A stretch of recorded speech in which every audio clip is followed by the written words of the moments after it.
Hello बच्चों, मेरा school channel में आपका स्वागत है। आज हम अंतराल पाठ्य पुस्तक के पाठ 1 सूरदास की झोंपड़ी का पठन और प्रश्न अभ्यास करेंगे। सबसे पहले हम सूरदास की झोंपड़ी पाठ की पाठ प्रस्तावना करते हैं कि सूरदास की झोंपड़ी पाठ में क्या है। तो बच्चों, सूरदास की झोपड़ी प्रेमचंद के उपन्यास रंगभूमि का एक अंश है।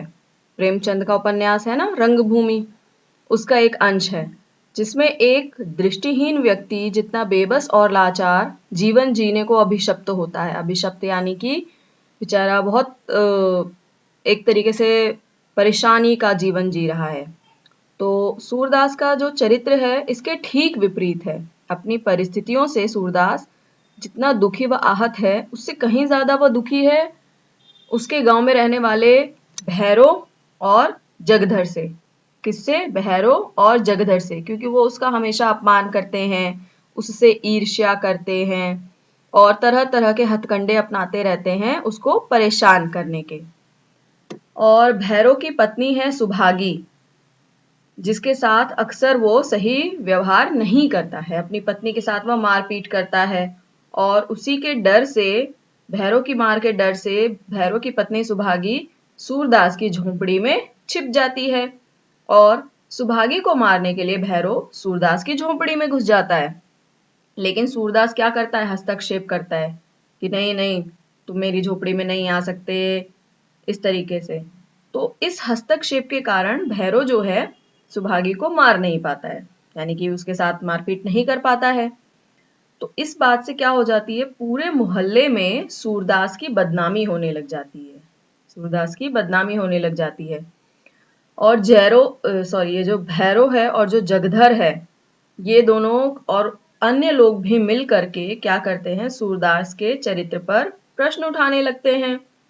और इस घटना से सूरदास को बहुत ज्यादा आत्मग्लानि होती है, वह फूट फूट कर रोता है।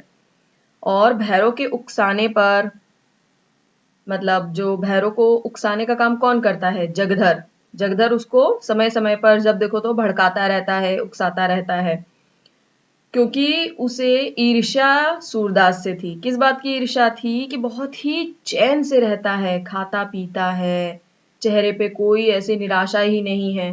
और इसके उल्टे जगधर जो था बहुत ही परेशान था, उसको खाने कमाने तक के भी लाले पड़े हुए थे।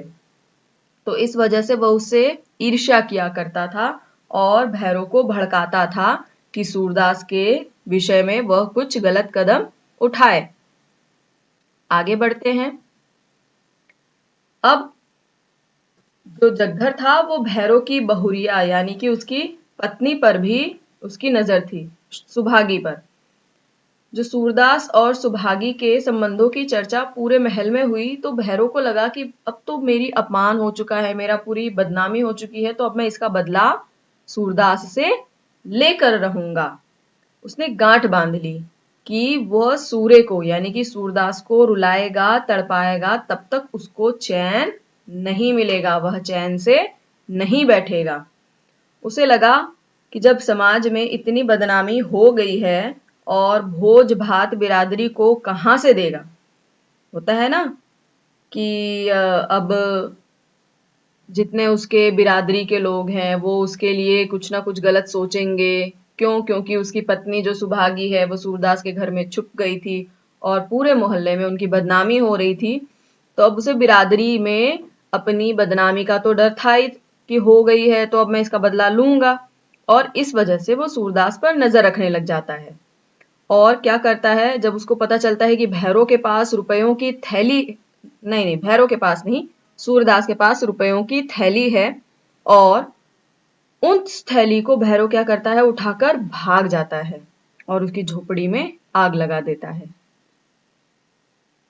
लेकिन हम देखते क्या है कि सूरदास के साथ इतना सब कुछ हो जाने के बावजूद भी वह किसी से भी प्रतिशोध लेने में विश्वास नहीं करता, बल्कि पुनर्निर्माण की बात करता है कि घर बन जल गया है, हम दोबारा बनाएंगे।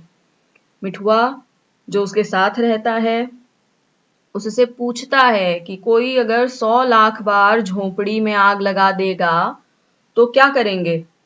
तो जवाब में बहुत ही दृढ़ता के साथ हमारा सूरदास उत्तर देता है, तो हम भी 100 लाख बार घर बनाएंगे, कि हम घर को 100 लाख बार जलने पर भी बनाएंगे।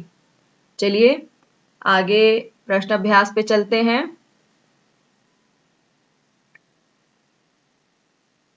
प्रश्न अभ्यास में सबसे पहले प्रश्न आता है हमारा, चूल्हा ठंडा किया होता तो दुश्मनों का कलेजा कैसे ठंडा होता? नायक राम के इस कथन में निहित भाव को स्पष्ट कीजिए। चूल्हा ठंडा किया होता तो दुश्मनों का कलेजा कैसे ठंडा होता, ये बात बोली थी सूरदास ने। किससे? जगधर से। जब जगधर पूछने आता है तुम्हारा घर जल गया और घर जलने के बाद कहता है कि घर का तुमने चूल्हा ठंडा नहीं किया था क्या सूरदास? क्योंकि सबको यही लग रहा था कि चूल्हे में बची हुई अंगार से ही घर यानी कि झोपड़ी जो थी सूरदास की जल गई। तो चलिए इसका भाव स्पष्ट करते हैं, देखते हैं। कथन में निहित भाव इस प्रकार है कि सूरदास के जल रहे घर से शत्रुओं को प्रसन्नता हो रही होगी, इसीलिए जगधर के पूछने पर कि आज चूल्हा ठंडा नहीं किया था के उत्तर में हमारा नायक राम यानी कि सूरदास कहता है कि अगर चूल्हा ठंडा किया होता तो दुश्मनों का कलेजा कैसे ठंडा होता? क्यों? इसके माध्यम से वह कहना चाहता है कि इस घटना से उसके शत्रु बहुत खुश हुए हैं, उनके लिए खुशी की बात होगी, क्योंकि घर तो उन्होंने जलाया, किंतु सबको क्या लगा कि चूल्हे में जो अंगार बचे थे उनसे ही यह आग लगी है। और सूरदास ये बात अच्छी तरह से जानता था कि आग किसी ने लगाई है, न कि चूल्हे के अंगार से आग लगी है। इसीलिए वह ऐसा कथन जगधर को कह के सुनाता है। चलिए अगले प्रश्न पर चलते हैं। प्रश्न 2 है कि भैरव ने सूरदास की झोपड़ी क्यों जलाई? चलिए, भैरव ने सूरदास की झोपड़ी क्यों जलाई? हमने अभी प्रस्तावना में भी पढ़ा कि भैरव ने सूरदास की झोपड़ी अपना बदला लेने के लिए जलाई थी, है ना? उत्तर देखते हैं कि भैरव जो है वो कहानी का ऐसा पात्र है जो सूरदास से जलता है, हमेशा उसका अपमान करता है। और भैरव की पत्नी सुभागी जो है उसके साथ वो खूब मारपीट करता है। इसलिए भैरव की मार से बचने के लिए जब वह उसकी पत्नी सूरदास की झोपड़ी में छिप जाती है तो सुभागी से मारपीट करने हेतु भैरव भी उसके पीछे झोपड़ी में घुस जाता है, किंतु सूरदास के हस्तक्षेप करने पर सुभागी को तो वो मार ही नहीं पाता।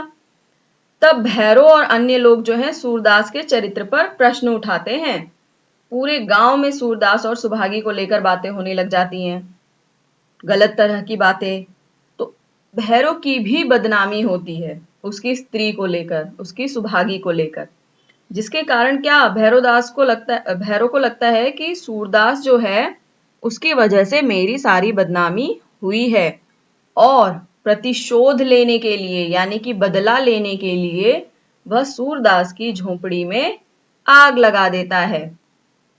चलिए अगला प्रश्न देखते हैं।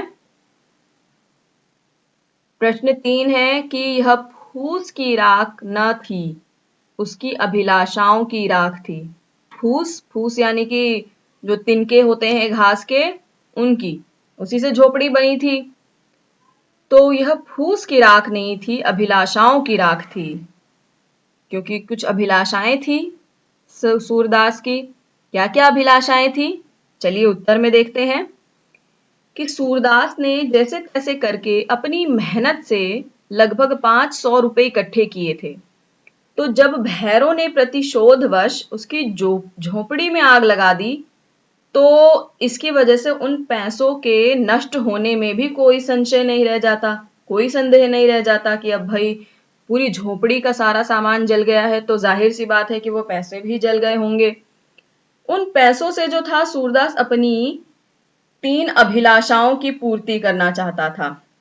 कौन कौन सी अभिलाषाएं? पहला तो था कि वह अपने पितरों का पिंडदान करना चाहता था। गया जा करके अपने पितरों का पिंड दान करना चाहता था। यह उसकी सबसे पहली अभिलाषा थी। दूसरी अभिलाषा थी कि वह जो उसके साथ उसके पुत्र समान मिठुआ था, उसका विवाह करवाना चाहता था और उसकी गृहस्थी स्थापित करना चाहता था कि उसका घर बस जाए। और वह गांव में एक कुआं बनवाना चाहता था। गांव में अवश्य कुआं नहीं रहा होगा, इसलिए वह एक कुआं बनवाना चाहता था। ये तीनों ही कार्य जो हैं बिना रुपयों की सहायता के नहीं हो सकते थे।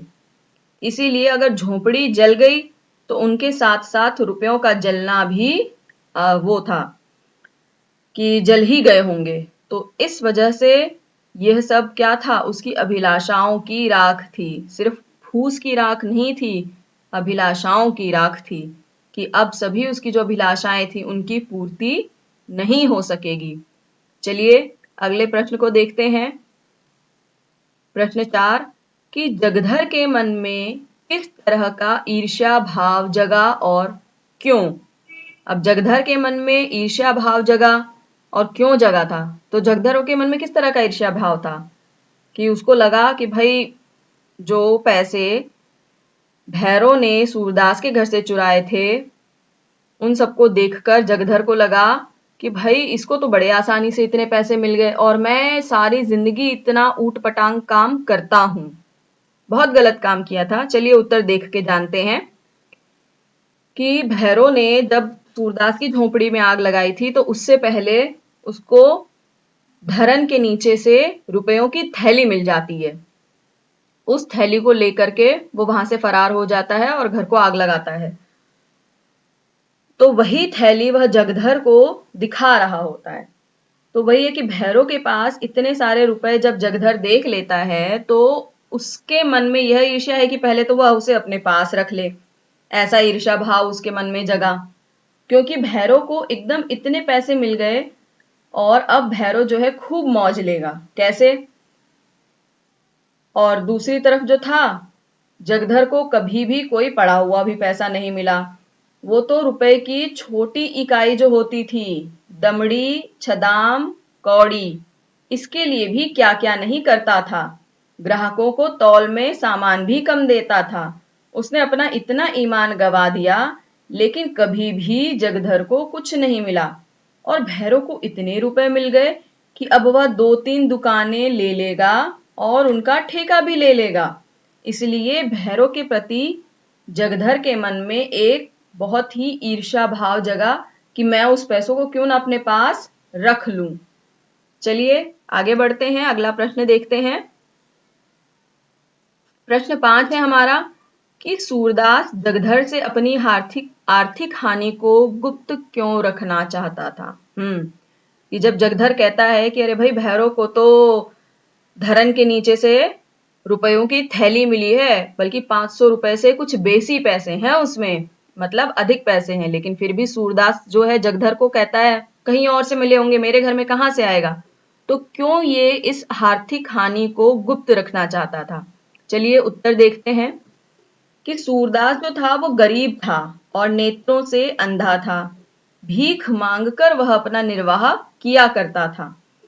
तो उसके पास अगर 500 रुपए थे तो ये बात सूरदास इसलिए नहीं बताना चाहता होगा क्योंकि लोगों को इससे आश्चर्य होगा कि एक भिखारी के पास इतने रुपए कहां से आ गए।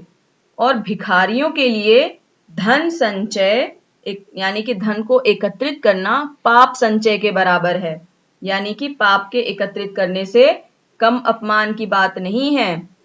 वह सोचता है कि अगर ऐसा सबको पता लगेगा तो सब सोचेंगे कि जरूर पैसे इतने कहां से आ सकते हैं इस भिखारी के पास, क्योंकि तो भिखारी है, भीख मांगकर अपना घर चलाता है और भिखारियों के लिए धन संचय अच्छा भी नहीं माना गया है। इसी कारण से सूरदास क्या करता है, जगधर से अपनी आर्थिक हानि, जो उसको पैसों की हानि हुई थी, वो गुप्त रखता है, छुपाता है, उसको नहीं बताता है। आगे बढ़ते हैं। अगला प्रश्न हमारा है, सूरदास जो है उठकर खड़ा हुआ, विजय गर्व की तरंग में राख के ढेर को दोनों हाथों से उड़ाने लगा। इसमें सूरदास की मनोदशा क्या थी, ये बताना है हमको। चलिए उत्तर देखते हैं। कि सूरदास राख के ढेर को दोनों हाथों से उड़ाने लगता है, तो उसकी मनोदशा को हम निम्न बिंदुओं से समझ सकते हैं। जैसे हम ये कह सकते हैं कि वह एक उत्साहित व्यक्तित्व था, उसके अंदर के निराशा का अंत हो चुका था और उसके अंदर अब जो हारने की और पराजय की भावना थी वो भी समाप्त हो चुकी थी और वह पुनर्निर्माण और विश्वास से युक्त था कि उसको पुनर्निर्माण करना है। उल्लास एवं उमंग से भरा हुआ था, स्वाभिमान था उसके अंदर कि वह पुनः घर को बनाएगा। ये सब पंक्तियां जो हैं सूरदास की मनोदशा को वर्णित करती हैं। अगला प्रश्न देखते हैं। अंतिम प्रश्न है हमारा कि हम 100 लाख बार बनाएंगे, इस कथन में सूरदास के चरित्र की विवेचना कीजिए। क्या है? इसमें सूरदास के चरित्र के बारे में हमें पता चलता है कि वह संकल्पित मन वाला और दृढ़ निश्चयी है, घोर परिश्रमी है, उद्यमी है, साहसी व सरल स्वभाव का है, पुनर्निर्माण में विश्वास रखने वाला है, धैर्यवान और आशावादी है। यह सब कुछ बिंदु हमारे सूरदास के चरित्र को विश्लेषित करते हैं। चलिए, हमारा पाठ यहीं समाप्त होता है। हमारी वीडियो देखने के लिए धन्यवाद। हमारी वीडियो को पसंद करिए, यानी कि लाइक करिए, साझा करिए और सब्सक्राइब करिए हमारे चैनल मेरा स्कूल को। उम्मीद है आपको वीडियो पसंद आई होगी। वीडियो से रिलेटेड कोई भी जानकारी के लिए आप हमें हमारे कमेंट बॉक्स में बता सकते हैं। अगर किसी प्रश्न में कोई संदेह है उसको भी आप हमें हमारे कमेंट बॉक्स में बता सकते हैं। धन्यवाद।